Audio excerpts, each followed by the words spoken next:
Okay, to insert SmartArt, you're going to go to your Insert tab right up here. And then in your Illustrations group, you're going to go to SmartArt.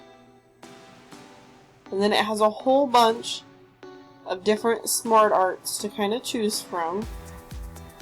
There's list, and then there's processes, so they kind of categorize them over here. So you need to pick whichever one's best for what you're using. For your timeline, a process, this thing is going to process, might be better for you. So let's go ahead and pick this one. Well, let's do this one.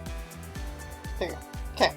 So I'm going to pick that one. Once you pick whichever one you want, you're going to go to OK. And it's going to insert it here. Now notice there's a text pane right here. If that goes away, it popped up your SmartArt tools, and in here you have a Design and Format tab. If this text pane goes away, just right over here, just click this and it'll show back up or disappear as you want it. It might be easier to type over here. So you'll notice if I type here, it's going to type in the box, right? If I type here, it's going to type over here. If you want to add more shapes down here, you're going to go up here and click the Add Shape button. Oh. If you want more shapes, notice how there's 3 boxes and then there's 3 bullet points over here. So if you just press Enter, it's going to add more.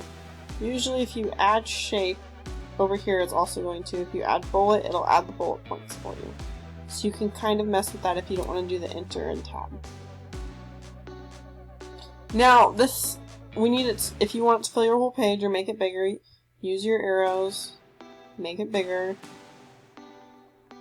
Now since this, if you change your mind and say this isn't what I want, you can always go up here, hover, and see what it does if you pick a different one.